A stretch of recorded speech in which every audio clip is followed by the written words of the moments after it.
ज्या माणसाच्या अंगावर पांढरे शुभ्र कपडे आणि पांढरे शुभ्र बूट दिसतात ना, त्यामागे ना आमच्या बायकांची ही अशी काही मेहनत असती. बाहेर घातल्यावर छान चकाचक दिसतात, पण ते स्वच्छ ठेवण्यासाठी आम्ही किती मेहनत घेतो आम्हा बायकांना माहिती आहे. असंच आमच्या मिस्टरांना पण व्हाईट कपडे आणि व्हाईट बुटं खूप आवडतात. आता आम्हाला बाहेर जायचं आहे, त्यामुळे ना हे बुटं मी असे धुवून काढले होते स्वच्छ.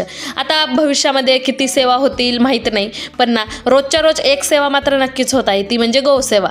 तर ना रोज आमच्या दारात गाई येते, तिला ना चपाती वगैरे देण्यात येतं. मी तिला पाणी दिलं होतं, पाणी वगैरे दिलं, ती तिचं खाणं पिणं करत होती. तोपर्यंत म्हटलं चला फुलं तोडून घेऊया, देवपूजा करायची. पहिलं फुल तोडलं आणि मी माझ्या केसात लावून घेतलं. आता म्हटलं चला देवपूजा करूया. आता 4-5 दिवस झालं काही देवपूजा केलेली नव्हती, त्यामुळे ना देवघरात खूप सारी धूळ ते साचली होती. आता उन्हाळ्याच्या दिवसात ना घरामध्ये खूप सारी धूळ येते. मग काय देवघर सगळं स्वच्छ पुसून काढलं आणि सुंदर अशी देवपूजा केली. 4 दिवस देवपूजा नव्हती ना, असं घर एकदम सुनं सुनं वाटत होतं. आता छान वाटतंय. मग काय मस्त नंतर एक थंडगार खरबूज कापलं आणि मस्त खात बसले.